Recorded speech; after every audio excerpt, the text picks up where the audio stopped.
Hello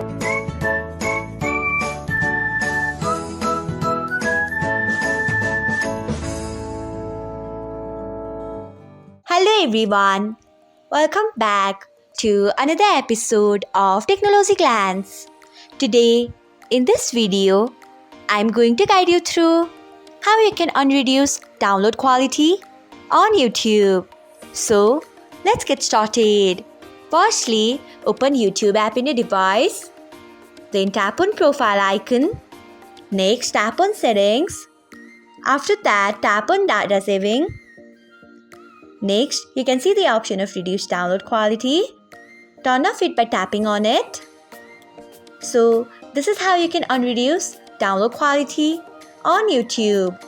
Thanks for watching. If you found this guide helpful, we would love it if you hit the thumbs up button below.